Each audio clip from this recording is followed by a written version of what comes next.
அவர் காரியத்தை வாய்க்க பண்ணுகிற தேவனாய் இருக்கிறார். எனக்கு பிரியமானவர்களே, இன்றைக்கு ஒருவேளை உங்க இருதயத்துல சோர்ந்து போயிருக்கிறீர்களோ, எங்க ஆண்டவரே நீங்க சொன்னீங்க, ஆண்டவரே ஒரு காரியத்தை செய்வேன்னு சொன்னீங்க, இன்னும் நிறைவேறலையே என்று நீங்கள் கலங்கி கொண்டிருக்கிறீர்களோ, இன்றைக்கு வாக்கு தத்தத்தையே நீங்க மறந்து போயிருக்கலாம். ஆனா கர்த்தர் உங்களை பார்த்து சொல்லுகிறார், அந்த வாக்கு தத்தத்தை நான் உண்மை உள்ளவராய் இருந்து உனக்காக நான் நிறைவேற்றுவேன். என்னாகமும் 23:19 அவர் சொல்லுகிறார், நான் பொய் சொல்வதற்கு ஒரு மனிதன் அல்லவே என்று. ஹல்லேலூயா.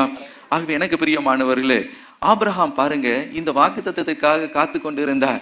அந்த வாக்கு தத்தம் இன்னும் நிறைவேறல, அதை நிறைவேறுவதற்கு வாய்ப்பில்லை. தானும் வயதானவனாகி தன் மனைவி ஒரு வயதானவளாய் மாறிவிட்டாள் என்பதை அறிந்து ஆண்டுடைய வாக்கு தத்தத்தை பார்த்து அவன் நகைத்தான் என்று நாம் பார்க்கிறோம், சிரித்தான். இன்றைக்கு உங்க இருதயத்துல நீங்க சிரித்து கொண்டு இருக்கலாம், அல்லது போங்க இந்த வாக்கு தத்தத்தை எல்லாம் கேட்டு நான் சலிச்சு எனக்கு அதுல எல்லாம் நம்பிக்கை கிடையாது, கொடுத்தான் வாக்கு தத்தம் இருக்கட்டும், அதெல்லாம் இப்ப இதெல்லாம் நம்புற அளவுக்கு எனக்கு என்ன இல்ல, விசுவாசம் இல்லை, அதெல்லாம் நிறைவேற ஒரு அறிகுறியும் இல்லை அப்படின்னு ஒருவேளை வாக்கு தத்தம் உங்களுக்கு நேரா வரும்போது நீங்களுடைய இருதயத்துல என்ன பண்ணி கொண்டு இருக்கலாம், முகக்குப்புற விழுந்து ஆண்டவரே எங்க ஆண்டவரே இதெல்லாம் அப்படின்னு நீங்க சிரித்து கொண்டு இருக்கலாம், அல்லது உங்களுடைய இருதயத்தை சலித்து கொண்டு இருக்கலாம். ஆனா கர்த்தர் இன்றைக்கு உங்களை பார்த்து சொல்லுகிறார், நான் சொன்ன வாக்குத்தத்தத்தை உன்னுடைய வாழ்க்கையில நான் நிறைவேற்றுவேன். அல்லேலூயா.